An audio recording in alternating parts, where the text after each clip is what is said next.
You ready to let the dogs out? What? Do what? Let the dogs out. Like, who let the dogs out? Who? Off the Hook, airing on offthehooksports.com. Your home for real news, real opinions, and what really matters about Tennessee athletics. Always available on Apple Podcasts, Spotify, Stitcher, Google Play, TuneIn, iHeart. Like, share, follow, subscribe. Always available wherever you find your favorite podcasts. Here we go, ladies and gents. He is Caleb Calhoun. I am Dave Hooker, and we are off and running for the next hour or so with you weekdays at 10 a.m. So welcome to the program, whether you're watching on YouTube, Twitter, whatever the case may be. The Twitch, I think, is a big deal with the kids as well. We want you to hit that like button, hit the thumbs up, and we can bring more people into the program, and we certainly want to do that. And it is day 20 of the beard. And Caleb, I'm not sure if this is going to last much longer. I mean, it looks good to me. I think there's nothing wrong with it. It looks good. I'm not sure. I'm working on it. Where you're behind, Dave, is I don't know if you know this, but like undershirts are totally out of style now.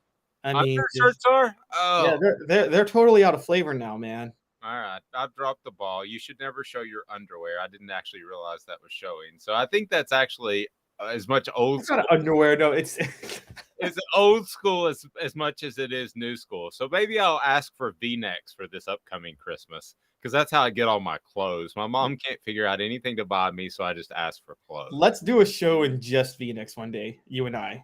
Howard Stern did an entire show nude, where all the cast members were nude. I don't think we want to do that. Yeah, I don't think we want to do that. But hit the like button, hit the thumbs up button. If you haven't subscribed yet, please do so because we have a monster show on tap. And let's go ahead and start to dive into it. Why Tennessee is the most important team in the college football season in 2023. I will tell you why. And also, what number 6 means for Tennessee. Tennessee finished the season at number 6 in the in the AP rankings. So number 6 is the highest since 2021, and they've done so about a dozen times. We'll go back over the history of that, what that means for perhaps 2023. A potential major shakeup in college basketball. We'll talk Tennessee hoops as we do each and every Wednesday with Ron Slay, brought to you by Zach England of Best and Brock. Zach England has got your back. So let's go ahead and start because Tennessee was number 6. And what did you think of Tennessee being number 6 in the final AP poll that was released yesterday? Your thoughts? People are upset about being behind Alabama. What did you think, Caleb Calhoun? I mean, this is part of the notoriety of the polls. People are going to say, "Oh, they're just biased to the schools like Alabama." No, it's not that. There's a recency bias with the polls. And Tennessee's blowout loss to South Carolina was more recent than Alabama's close losses, to Tennessee or LSU. And Tennessee's blowout win at LSU that should have been a difference beyond their win over Alabama was at the start of October. This was the whole reason that, this has been a flaw in college football for, what is it, Dave, 100 years? Since the AP poll came out in 1936, where there's a recency bias. I go back to 1993, Florida State's first national title under Bobby Bowden. Rest in peace, Bobby Bowden. Florida State had no right to win that national title. They had a loss. Notre Dame had a loss. Notre Dame beat Florida State, but because Notre Dame's loss was more recent than Florida State in 1993, Florida State got the number 1 nod in the AP poll that year. And that was that game of the century. I'm sure you remember that. Yes, I do. I talked to John Adams about being an AP voter one time, and I never want to do that because if you do it right, it should take you 2 or 3 hours on a Sunday, honestly, to go through every single team. And John had the approach, and he's on our YouTube channel, and we'll have an updated show with him on our YouTube channel. So hit that subscribe button and turn your notifications on so you know when we're on. John said he went into it where somebody could go from 4 to 18 or make vast jumps based off of how they played. So the whole term that makes me cringe every time I hear it is the climbing the poles. I don't care where you start, you should not have to climb the poles. After week 1, there should be just massive chaos in your polls because you're guessing in the preseason poll, and then you've learned a lot after week 1. You get along week 3 or 4, you have a better body of work, and then you're able to adjust it accordingly. But I think too many AP voters are afraid of massive change. I think they're affected by recency, and I think to some extent they're affected by not necessarily recency, but recent history, and that is Alabama's Alabama. So you can't tell me, because we cover Tennessee very closely, you can't tell me the guy that is covering Washington is watching all of Tennessee and all of Alabama's games. You can't tell me that every single voter that's outside the SEC takes those 2 or 3 hours that he should as a respected AP voter. That's why they don't ask people to do it multiple times, is because it is an incredible commitment. So you can't tell me that those people have a really informed decision on SEC teams in Alabama and Tennessee. At the end of the day, I just can't see how in the world, since they played each other, that Alabama is over Tennessee in the AP poll. I thought that was absolutely, somebody stole my word, Tennessee Junior on the message board, garbage. I just thought that was garbage. And does it really matter? No, but a top 5 finish sounds darn good. A top 6 finish sounds like, yeah, it's pretty good. But Caleb, you have the head-to-head. Had they never played each other, okay, and they don't have the permanent matchup each and every year, then we could argue all day long if Alabama or Tennessee should be number 1. But they played each other. How hard is that? Yeah, it's ridiculous. Tennessee is clearly ahead of Alabama. They have. Here's what the AP poll is, and you're right. People can't fully study these games. I want to be honest. I think the AP poll probably does a better job of it than the coaches poll, because if AP writers can't do it, coaches aren't wasting their time studying every team that they watch play in the polls. So I always laugh at the idea of the coaches poll in general because of that. But as far as the AP poll goes, let's call it what it is. It's a combination of 2 things.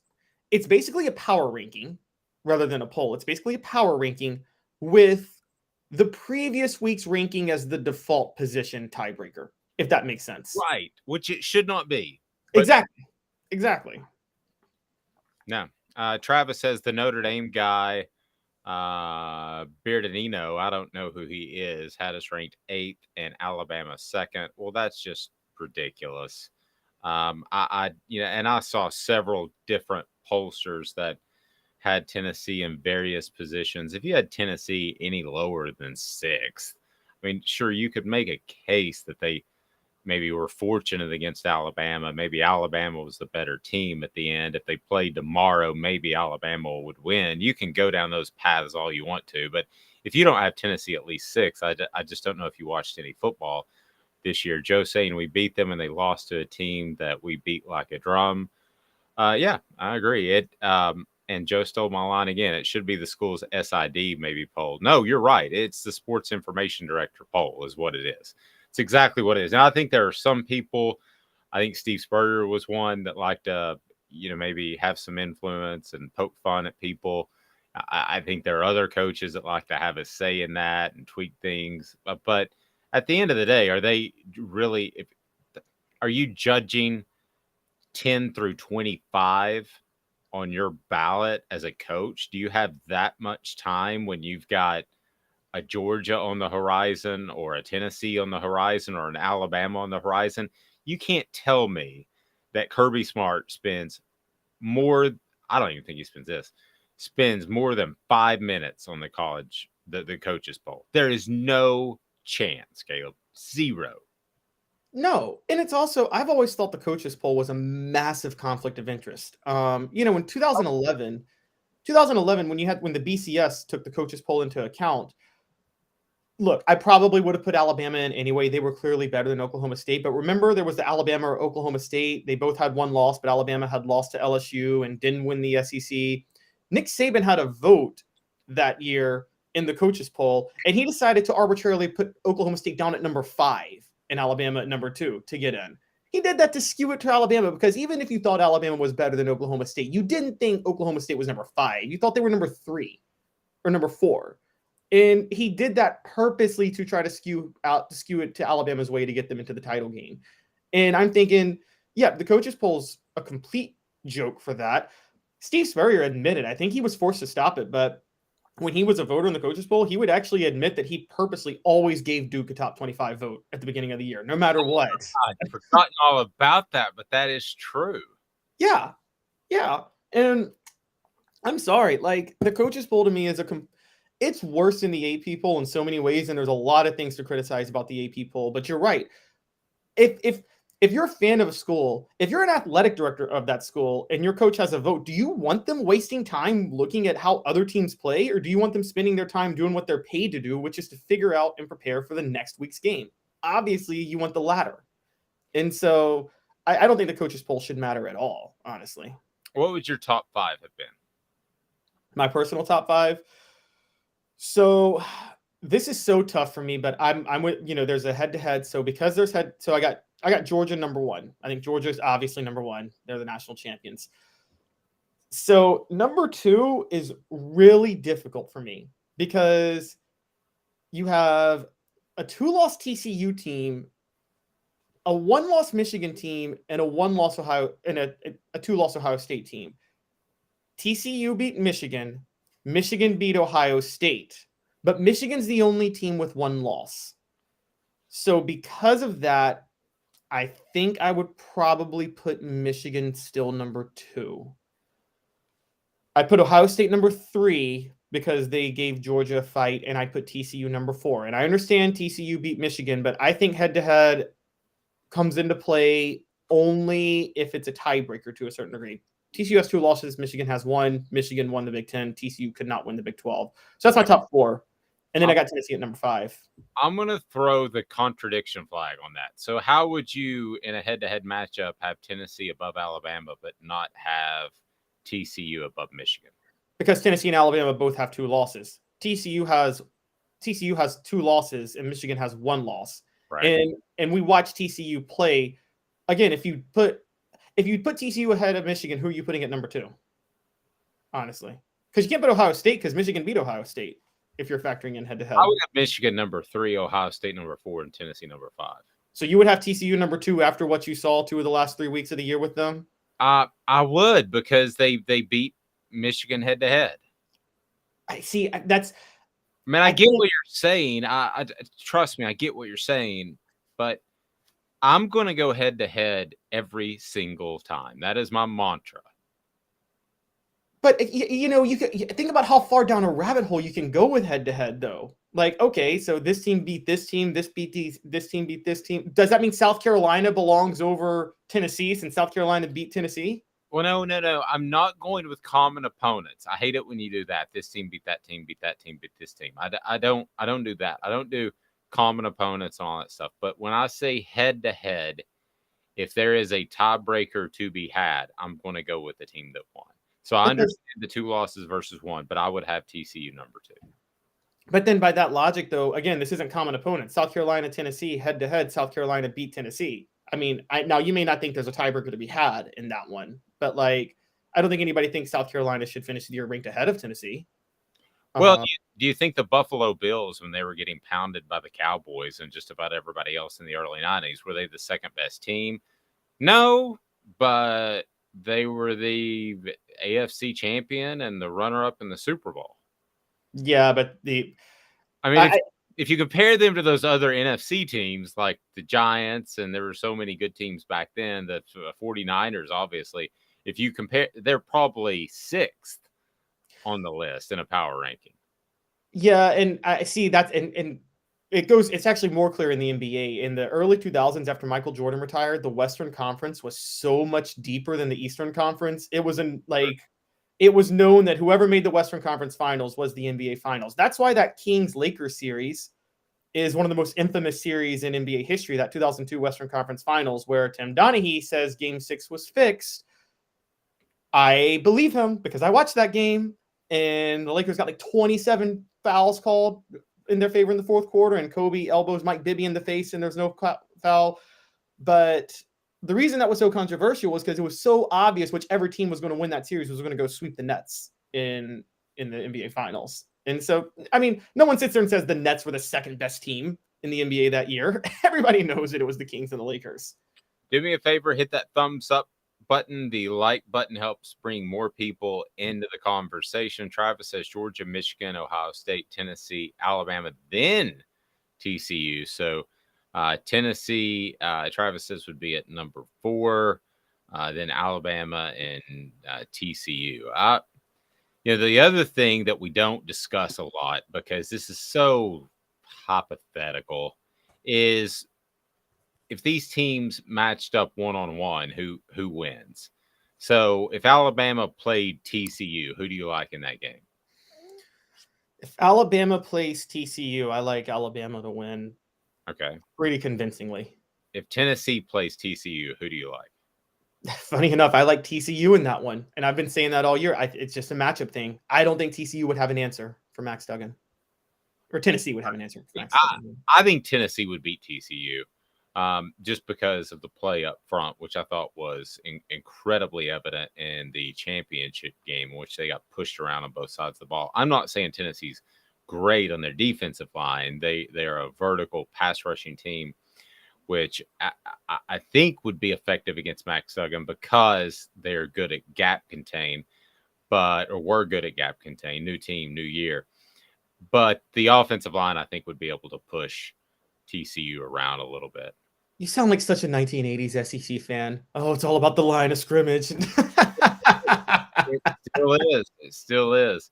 Man. What it's about when it comes to real estate, be sure to hit that like button, the thumbs up button. We appreciate that. What it's about when it comes to real estate is AndyMasonRealEstate.com. In the Knoxville area, his office has over 40 years of experience, and that means that they will be able to navigate a very, very, very difficult real estate area, and they'll be able to make sure that you get the home you want. But here's the best part about AndyMasonRealEstate.com.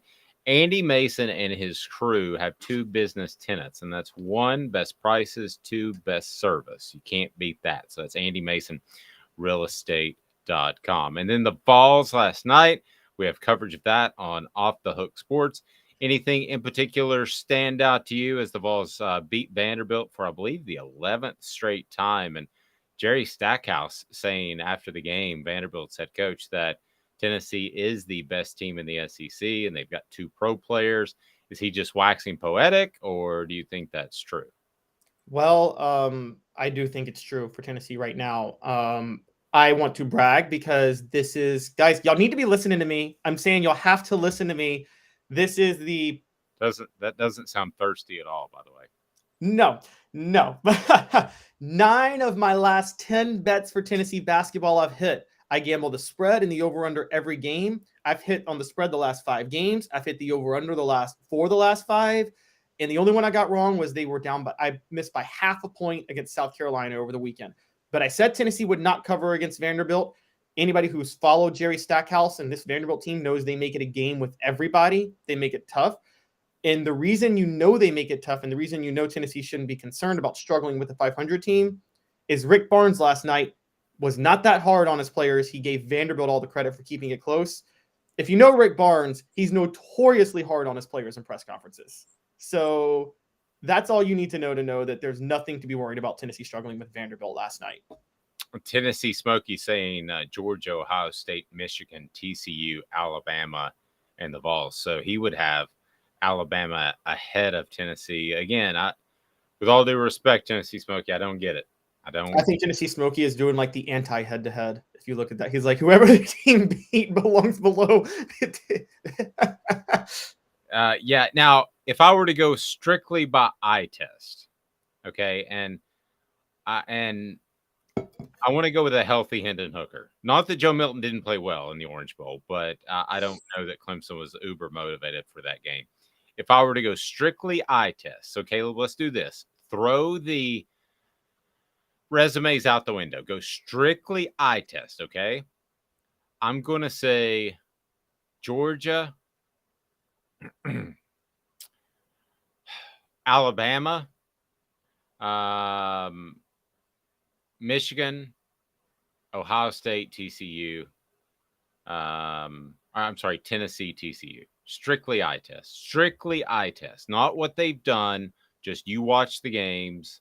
What do you think? If you were strictly eye test, would yours change very much? Georgia, Alabama, Michigan, Ohio State, TCU. I'm Yes. sorry. And so Tennessee would be out of the top 5 in yours? No, Tennessee would be 5. I'm sorry. TCU would be 6. Oh, okay. Yeah, I'd probably go with that. I don't think there's anybody that doesn't think Alabama is one of the top 2 teams in the country. Their 2 losses were on a last-second field goal and in overtime. And honestly, the only reason they lost that overtime game was because Nick Saban stupidly went for 2 in regulation to go up by 6. Which Dave, explain this to me. Why do coaches? I understand the going for 2 to go up by 3 or go up by 7. It's so old school thinking to say I want to go for 2 to go up by 6. Is 5 and 6 points really that much of a difference? That's so like that is the 1950s way of thinking where extra points seem like they're not a given the way they are now. No, and what period in the game was that he went for 2? Do you recall? I think it was the 4th quarter. It was just stupid. I mean, how much time left in the 4th quarter? Do you remember? I do not. It was late in the game though. It was late in the game. I'm pretty sure. I don't understand, first of all, any reason why you would go for 2 to get to 6. That doesn't make any sense to me. So, but I do think coaches in general start to chase points a little too quickly. And when you get into that scenario, you start chasing 2 points, then you end up chasing 2 points for the rest of the game, and that's certainly no good. So under 5 minutes to go in the 4th was when he did it. No scenario where 6 was better than 5 at that point, particularly when, because LSU scored on the next drive, they ended up going up by a field goal. It reminds me of an underrated, Fulmer actually had a habit of doing that, going for 2 to go up by 6. I think it's an old school way of thinking of, they tie it with a touchdown and let's pretend that they might actually miss the extra point, which they most of the time aren't going to do. Tennessee, according to Travis, would murder slow Michigan, and who cares?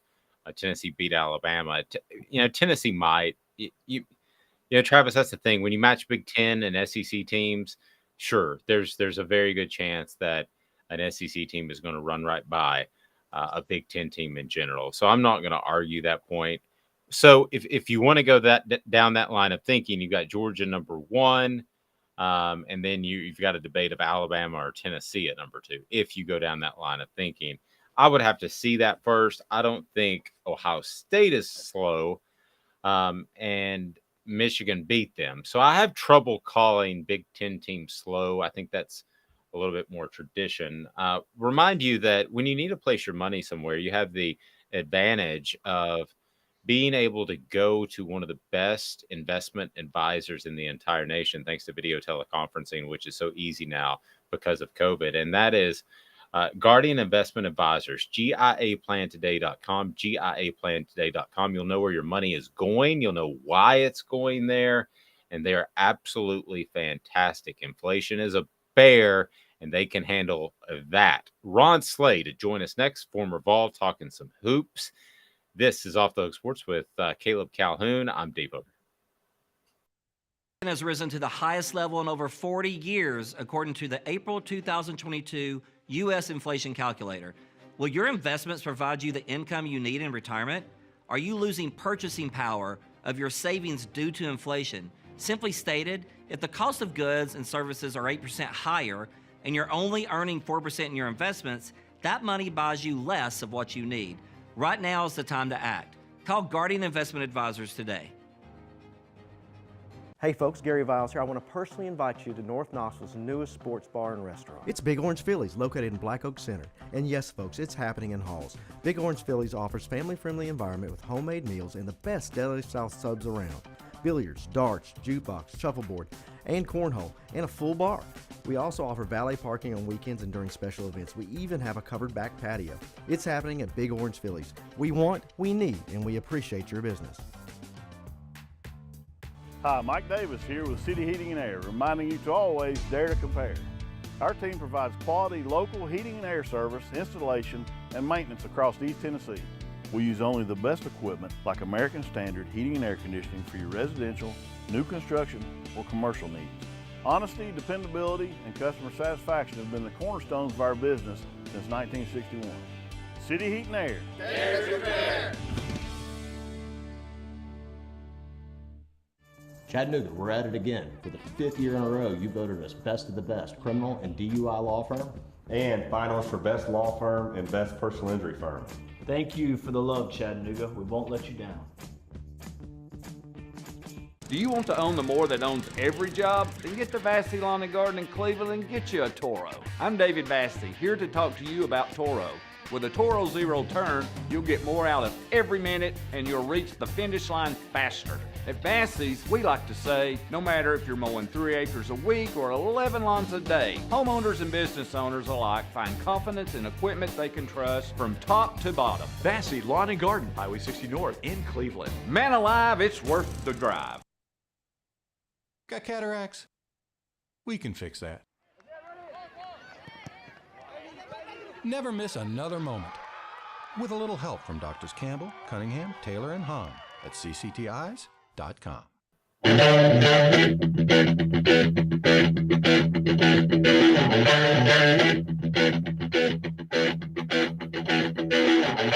Please allow me to introduce myself. He is Caleb Calhoun. I'm Dave Hooker. Welcome back to the program. Remind you that we are on all of your apps, be it Spotify, Apple, wherever you get your podcast, you can listen to us there. And if you're on YouTube right now, hit the thumbs up button. And if you haven't hit the subscribe button, please do that. We still see analytics that about 80% of our viewers have not hit the subscribe button, so it means a lot. We greatly appreciate that. Ron Slay will join us very shortly. Ron is brought to you by Zach England of Best and Brock. Zach England, when it comes to personal injury attorneys in Chattanooga, there is no equal, and he will get you what you deserve, be it a car wreck or whatever the case may be. So Zach England, Zach's got your back. Zach England of Best and Brock is phenomenal. Ron Slay joins us now, former ball, just a great humanitarian. How are you, Ron? I'm doing good, man. How you guys doing? I'm well.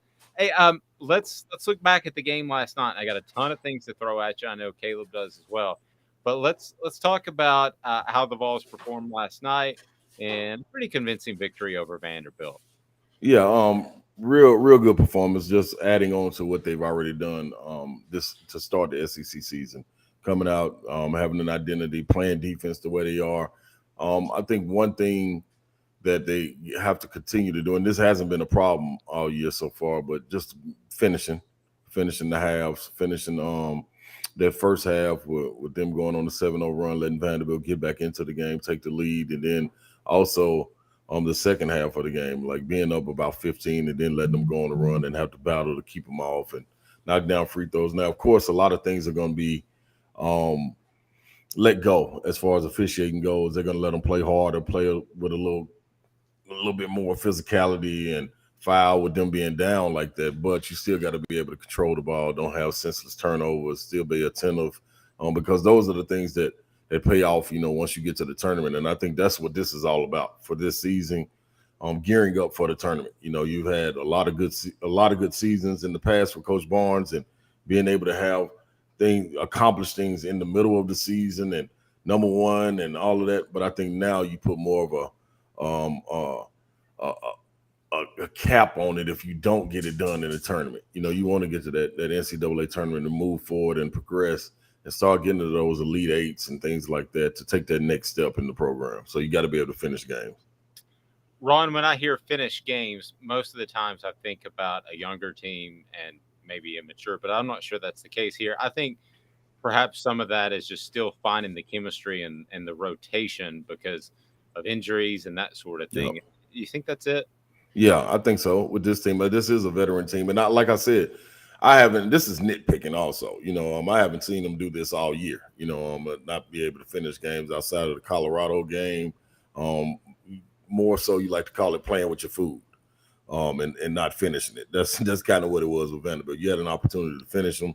You got to take that and go on and knock them out. There was a rivalry, so I kind of give them a little bit of slack in that, even though the wins loss doesn't add up to a rivalry, but it is what it is. It's a rivalry to me. Going forward, the same thing going into this game Saturday, man. Like you got to be able to go knock it out when you got a mature bunch like that, especially when you got guys out there that can shoot free throws. Tariq Key, Santi, Zakai, Josiah, all those guys can knock it down. Give the ball to a guy, be strong with it, go and meet the pass. It's just little bitty things, and knowing who Coach Barnes is and his staff is, that's a stickler for them, being able to go on and knock those things out. You are a mature bunch. And that's the reason why you can't have these episodes like this where you go on 2-minute 2-minute runs for the other team and you allow them to get back in it. That's part of it. Caleb, I want you to jump in here, but first, Ron, I'm curious with you. I'm sure Kentucky was the number one team you would like to beat, not to put words in your mouth. Correct me if I'm wrong. Where did Vanderbilt rank? Man, Vanderbilt was pretty high, man. I'm honestly right behind Kentucky and Florida. Vandy would fall right behind them because listen, I got to come back here. I got to come back in Nashville. I grew up in Nashville. I know about the Memorial Magic. I know when they had great teams and all of that. Like I can't stand coming back in the summer and having to listen to the vets like Ronnie McMahon, Charles Davis, Drew Maddox, all these guys give me hell about them beating us. So I got to stand tall through it. That was always on my radar. I think I went 7-2 or 7-1 against them. See, the two, they try to count the two my junior year, but I didn't play.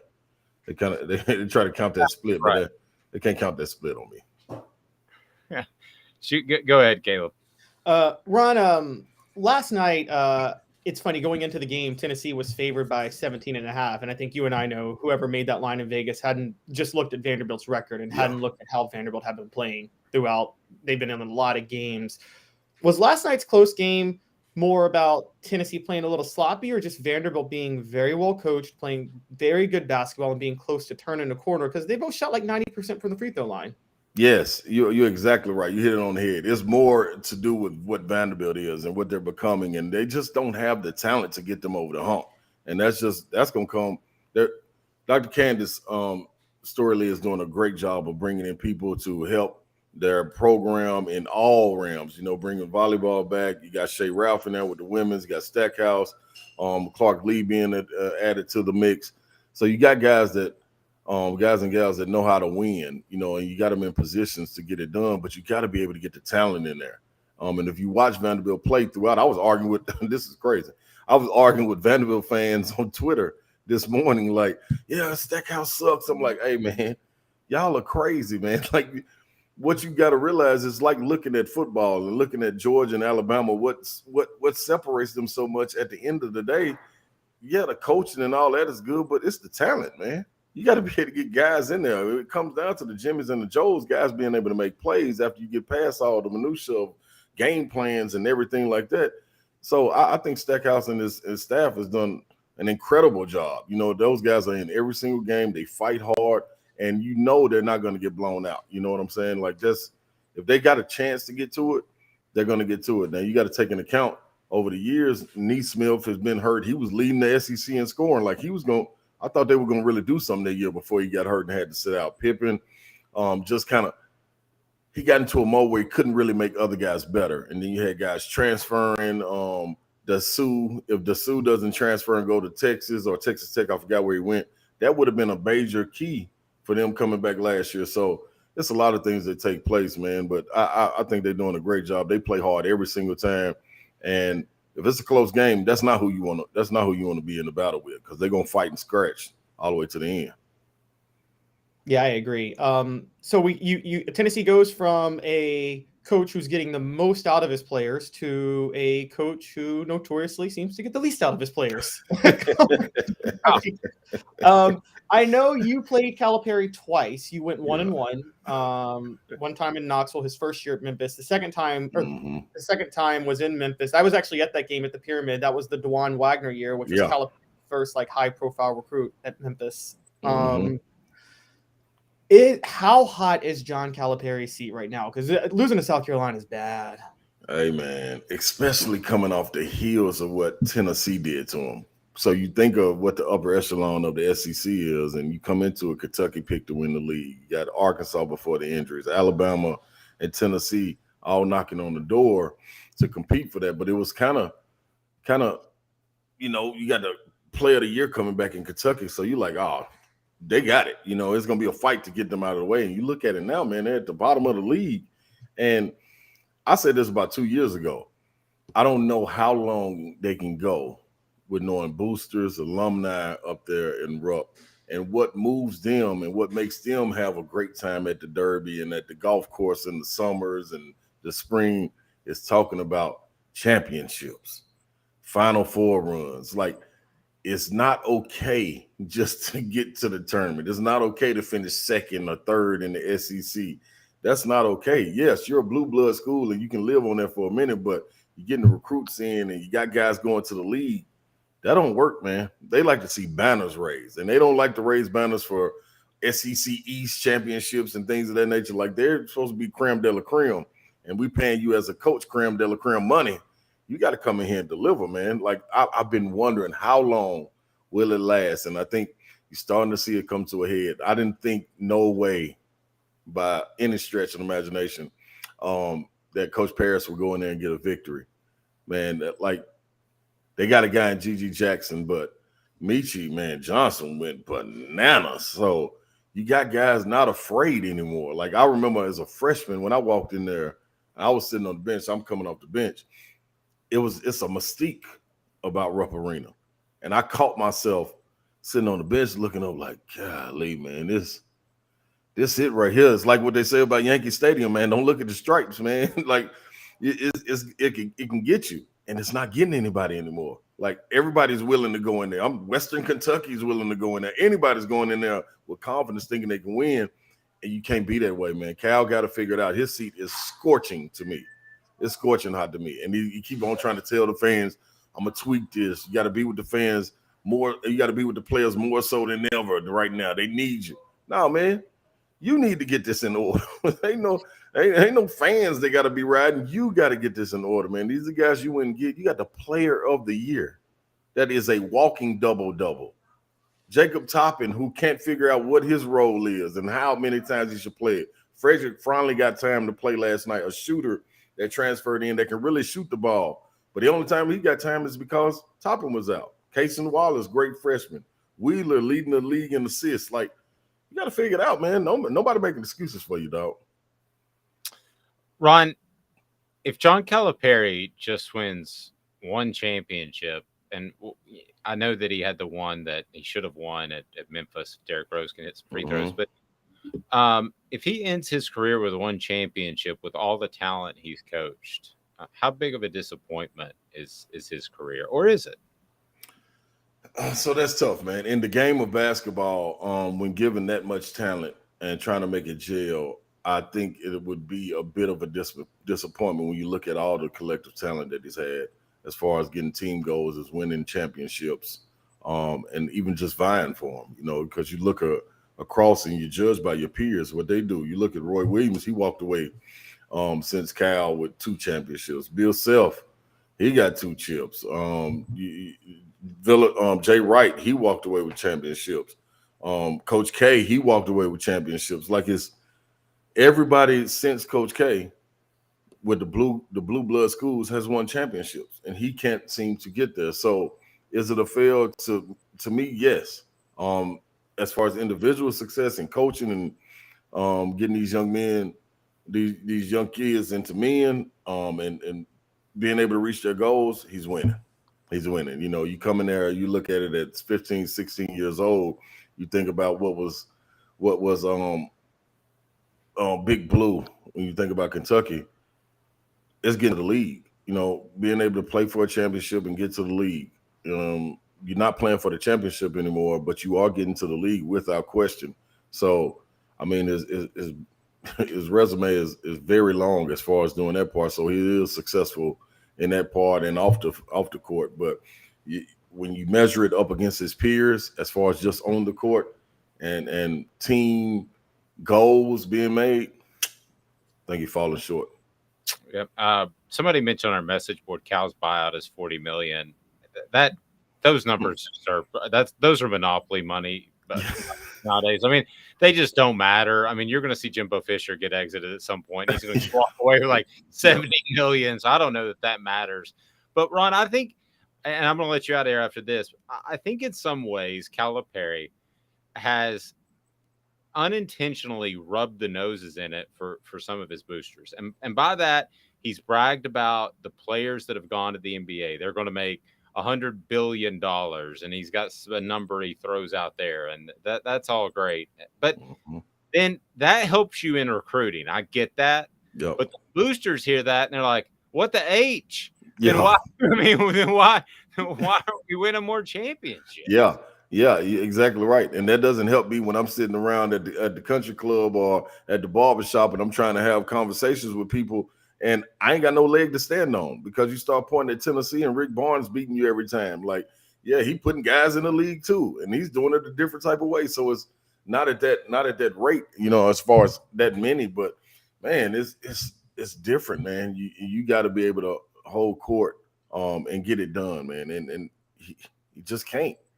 He just can't. And because I honestly, I think Cal is a really good coach. I do think he's a really good coach. I think he's a really good motivator. And I think whenever you are able to accumulate talent and all make them strive going one way, that's even a greater sign because there's a lot of people that can't do that. You know, I had that talks about my coach at Oak Hill Academy, Coach Smith, before he retired. Like, man, he should be winning. Well, yes, he should be winning, and he is winning. So, yeah, that's what it comes with the territory. If you're going to get talent like that, Carmelo Anthony's, Kevin Durant's, and things like that, you better go win, and he did. So you look at it, the Cal, man, why can't you get the job done? That's the biggest question, and I think a lot of it has to do with his turnover on his coaching staff. He doesn't have the same coaches there. I think that's a big part of it, recruiting the type of guys, not just going to go get the highest rated guys. That's why I'm interested to see if he would vote and go to somewhere like Texas and be able to take that class with him, because I do think that class is special. And if he didn't win with that class coming in next year, it's no question he out of there. He would have to go. Wow. Good stuff. Ron Slay, 104.5 The Zone with Brent Doherty, Don Davenport on the afternoons from 3 to 7 Central. So certainly check him out. Follow him on Twitter at the Ron Slay. Next to Rex Chapman, he is the best basketball tweeter that is out there. Rex is pretty good, though. Rex goes down political roads, though, that I'm not comfortable with, and I'm guessing you're not either. Nah, I ain't got no parts of that, man. I know where I stand. Everybody believe in somebody, and I'm going to stand with that right there, and I'll leave that alone. You know what I'm saying? I'll let Rex have that. You got to know your lane and know that Elon Musk is always out there. That's right. Now, why would I want to take somebody else's lane? Like, why would I dive in there? I got to let somebody else have it. I don't want nobody else's job. I like mine. Ron, take care, brother. I appreciate it. No doubt. Ron Slay's appearance brought to you by Zach England of Best and Brock. When it comes to personal injury attorneys in the Chattanooga area, there's no one better. That is Zach England of Best and Brock. Zach's got your back. All right, so we're going to break down what Tennessee has done after finishing in the top 6 or better. And it's happened 13 times, Caleb. Is that right? This is the 14th time. This is the 14th this past year. So it's happened 13 times before. What did they do the next season? We'll break that down. And why Tennessee is the most important team in college football in the 2023 season. And I'll tell you why. Stay tuned. More after this. Biles Automotive Group is at Callahan Drive in Knoxville. And Biles Automotive Group is at the center of your car buying experience because they have selection and they'll make sure you get a fair deal. They want, they need, they appreciate your business, and also a fantastic service department that is going to take care of you. They're not going to suggest anything you don't need. They're going to make sure that you get your car fixed and you get it fixed for the appropriate price. How cool is that? So back in 2 minutes, Tennessee football up next, and this is Off the Hook Sports. Sun, sand, and salt water, the beach is a very relaxing place. Unless you wear contacts. Ow! Open your eyes to the best the beach has to offer with LASIK vision correction from Campbell Cunningham Laser Center. Ah. Do you want to own the more that owns every job? Then get to Vassy Lawn and Garden in Cleveland and get you a Toro. I'm David Vassy, here to talk to you about Toro. With a Toro Zero Turn, you'll get more out of every minute and you'll reach the finish line faster. At Vassy's, we like to say, no matter if you're mowing 3 acres a week or 11 lawns a day, homeowners and business owners alike find confidence in equipment they can trust from top to bottom. Vassy Lawn and Garden, Highway 60 North in Cleveland. Man alive, it's worth the drive. Hey folks, Gary Viles here, Viles Automotive on Callahan Drive. I've been selling cars here in East Tennessee for 27 years. In that time, I've come to realize it's not about the car. It's about you, the customer. So I'm here to take care of you just like family. Good credit, bad credit, you name it, we can get you taken care of. If we don't have it, we can find it for you. We go across the country to get any vehicle that you want. And here at Viles Automotive, we don't believe in fake numbers. We just give you great deals. And as always, we want, we need, and we appreciate your business. Here with City Heating and Air, reminding you to always dare to compare. Our team provides quality local heating and air service, installation, and maintenance across East Tennessee. We use only the best equipment like American Standard heating and air conditioning for your residential, new construction, or commercial needs. Honesty, dependability, and customer satisfaction have been the cornerstones of our business since 1961. City Heat and Air. Dare to compare. Chattanooga, we're at it again. For the 5th year in a row, you voted us best of the best criminal and DUI law firm. And finalists for best law firm and best personal injury firm. Thank you for the love, Chattanooga. We won't let you down.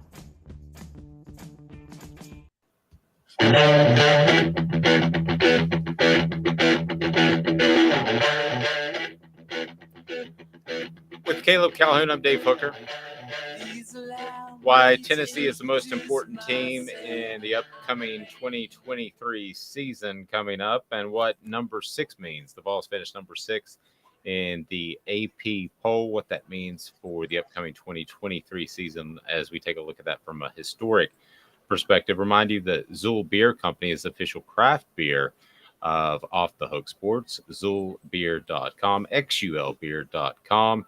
Zool Beer has a fantastic location downtown with parking, and they're also about to expand to a new location in North Shore. So they have it all right there. You're going to love Zool Beer, worldwide award-winning craft beer right there in Knoxville. Also want to thank City Heating and Air, cityheatandair.com. They bring you Cooper Mays on our YouTube channel, so you need to be sure and like and subscribe to that. City Heating and Air Conditioning, integrity matters. All right, Caleb, let's take a look at Georgia's schedule quickly before we get to the history behind being number 6. And I'm sure you have it pulled up. So Georgia's football schedule, if you can read it off for those that don't know. And then I'm going to tell you why Tennessee is the most important team in 2023, because Tennessee can keep this upcoming season from being boring, Caleb. So let's take a look at Georgia's schedule, which is not daunting. Yeah, no, first 4 games are at home. They include UT Martin, Ball State, UAB, and South Carolina. South Carolina is between Ball State and UAB, so South Carolina is the only Power 5 team they play. They get them at home, unless, again, that might be a question. Do you think Spencer Rattler is going to continue what he did at the end of this year, or do you think that was a fluke? I think he'll be significantly better, and they've learned how to use him, but I don't think there's any true matchup there. Okay. So then after that, they visit Auburn, first-year head coach, sure win.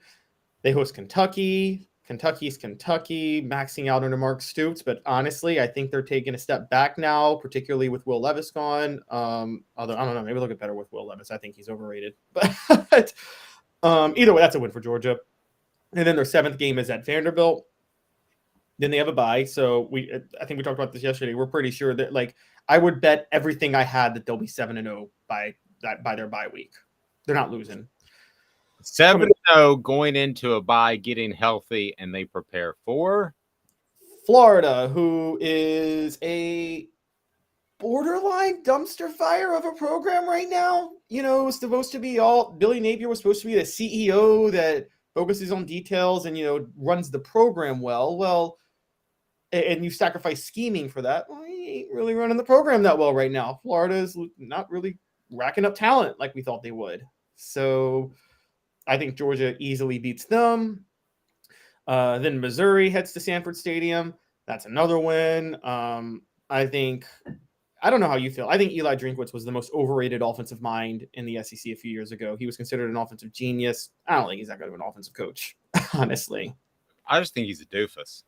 I wasn't going to go there, but I don't understand why you hired that guy. I don't understand anything about what Missouri does in football. But so now we have what, Georgia at 9-0. Is that we had them at 9-0, and then they have their first real test, which is Ole Miss at Sanford Stadium. Lane Kiffin heading to Sanford Stadium, and then they visit Tennessee the next week, and then they visit Georgia Tech. So they play on the road their final 2 games of the year. Georgia Tech is a fall out of bed win. So really it comes down to Ole Miss November the 11th and Tennessee November the 18th. I would obviously say Tennessee's a tougher game. I'd say the only reason Ole Miss may have a decent chance of pulling off the upset is that Georgia may be looking ahead to Tennessee for that game, but I don't know. We don't know what really to expect out of Ole Miss because Lane Kiffin, I think to somewhat his detriment, is playing the transfer portal game like he did at FAU. I think you need to do that some. Don't get me wrong. Every program, you look at Jahmyr Gibbs going to Alabama. I mean, that was a great pickup. So even the most elite programs, and Georgia picked up a fantastic receiver in the transfer portal recently. So every program is going to take somebody through the transfer portal. But I think that Ole Miss is doing that too much. And I think they're always going to struggle because they don't have the NIL money to back it up. So I think that program needs to be built on a more foundational level. And that's not what Lane Kiffin wants because he doesn't want to be there long term. So I think that they're really tough to predict. I think that Ole Miss is going to have seasons where they're going to pop up and win 10 games. I think they're going to have other seasons where their guys don't gel and they're going to win 6 games. So that one's tough to predict, which leads me to Tennessee. If Tennessee doesn't beat Georgia at home, then the rest of college football is going to sit back and say, oh, man, another Alabama, another team that's just dominating the conference. And Georgia may well go on to win its 3rd straight championship. That's why Tennessee is so important. If Tennessee is not able to beat Georgia this year, you're going to have a ho-hum season. And we could argue whether or not dynasties sell tickets and attract viewers all day long. But Caleb, at the end of the day, you want some parity. And right now, Georgia is way beyond anybody else in college football. And yes, I'm including Alabama in that. They're a step above. The Alabamas are the 2nd tier, along with the Michigans, the Ohio States, and Georgia is now the preeminent program. So much like I think people got a little bored with the Alabama run for a long, long time, people are going to get bored with the Georgia run if something doesn't change. And that's all up to Tennessee. I don't think anybody else can beat them. I think it's on Tennessee. They've got to take care of it. Joe points out they lost 5 first-rounders last year and had 15 players drafted. Both were records. Absolutely. And then they come back and win a championship and have a better season than they had. Hit that like button. We appreciate it. Thumbs up. Joe also saying Kiffin playing portal roulette. That's exactly what he's doing. And there will be a year if he stays at Ole Miss long enough, which he doesn't want to. And I don't know what job would come open that he'd be interested in, but I know that he was very actively interested in the Auburn job. Now, I was told that he didn't want to move his family, but Lane Kiffin's self-driven. Is that a nice way to put it? I don't think that Caleb made a look for those of you on the video channel. Yeah, I don't think Lane Kiffin. See, I'll tell you what I've heard, but I'll tell you if I believe it. So I was told that he didn't make the decision. He didn't move to Auburn and ultimately turned them down because he didn't want to move his kids. Caleb's look is fantastic. But I don't believe that. I believe that Auburn wanted to take over his or have access to his social media accounts, and that was like a nada, and they didn't like all that stuff. And let's just face it, that's oil and water. That's a guy who wants to poke the bear until the bear gets angry, and Auburn wants to sneak up on the bear. No, I wasn't making any reference to Alabama, former Bear, but yeah, I mean, Lane Kiffin's going to have a year where he's going to pop up and have a great year, but he's not going to have consistent success, and I don't know that he's going to have success in 2023. Can I be a little fair to? I agree. I got to be a little fair to Lane on this. It's not about moving his kids. I will say this though. You know, outside of the 1 year where they spent $180,000 to get Cam Newton and go win a national title, like when you talk about programs that have some limitations, we might need to start talking about Auburn in the same vein as Ole Miss to a certain degree. And so I don't know, man. There's a lot more money at Auburn. That might be true.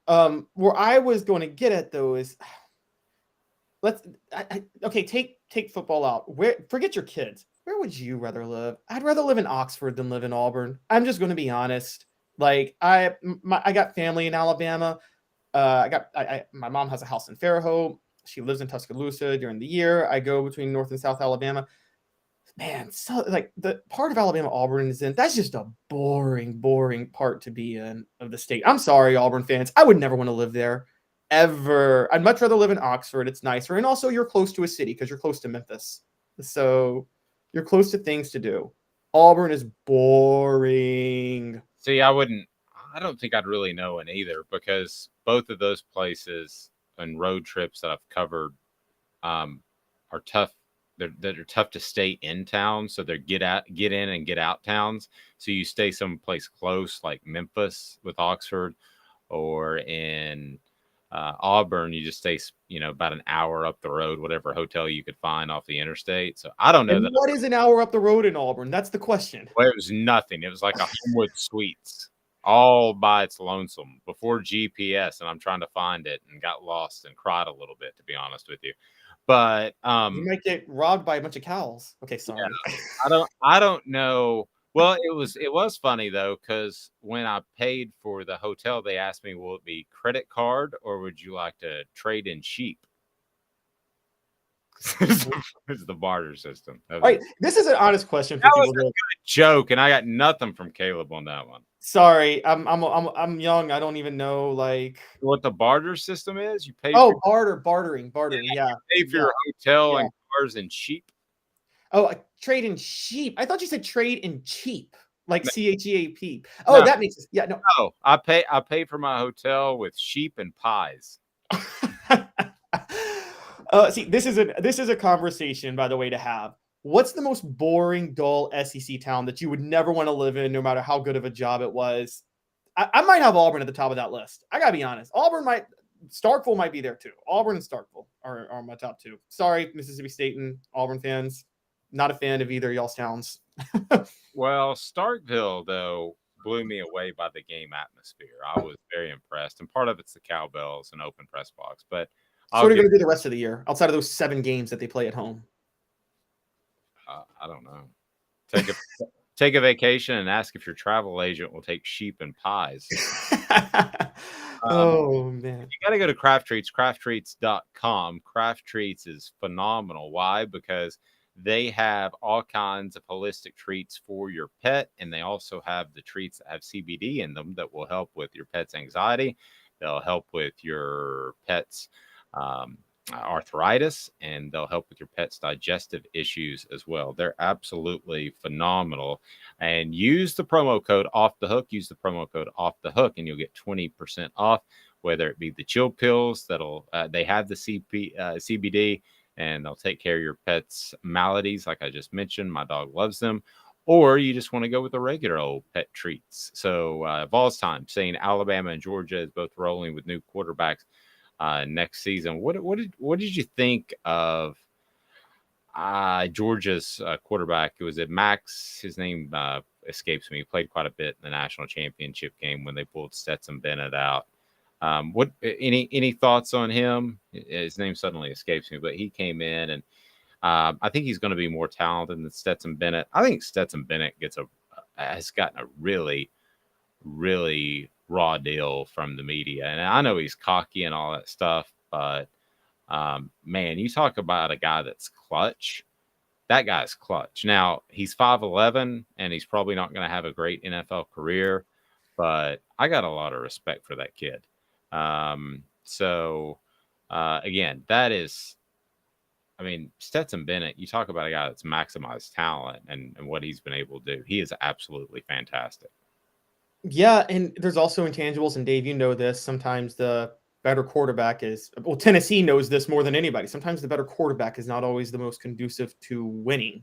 And I think Stetson Bennett is a great leader. I think he knows what he is. He may seem a little cocky, but he knows what he is, and he knows what he has in his players, and he knows how to get the most out of those players. And I think those players, I think his teammates go all out for him. I said earlier, he reminds me of T. Martin in that way. I think one of the things that helped Tennessee in 1998 was without Peyton Manning, I think a lot of other players knew they had to finally start to carry their weight because they kind of fell back and let Peyton Manning try to micromanage his way to winning. I think with T. Martin, a lot more were willing to step up. And I see that with Stetson Bennett. And you don't know if you're going to see that sometimes when you have an all-world quarterback, you see some other players take plays off. Does that make sense? Oh, no. I totally agree. But, Georgia was looking to replace him over and over and over. And the disdain for him reminded me a little bit of Tennessee fans didn't like Casey Clausen. And yeah, it made no sense. I mean, 0 sense. The guy was just incredible on the road and just unbelievable. We'll be back with you at 10 o'clock tomorrow. Go ahead and before you get out, hit that thumbs up button so we can grow the channel and grow the show. And we want you to be on board, and we greatly appreciate that. And somebody saying, didn't Dave used to be a singer? Yes. As a matter of fact, I did used to be a singer. Now, that was when I was 12 years old at Wallace Memorial Baptist Church, but that was a long time ago. Portions of the program brought to you by Vassy Lawn and Garden. Man alive, it's worth the drive. They've got the industrial mowers that are right there in Cleveland, Tennessee. Easy drive from Nashville, Knoxville, Chattanooga. And with their buying power, they save you money. Vassy Lawn and Garden. Man alive, it's worth the drive. Go to Vassy.com. Have a great day, everyone. We will talk to you tomorrow at 10 o'clock each and every weekday. He's Caleb Calhoun. I'm Dave Hooker. This has been a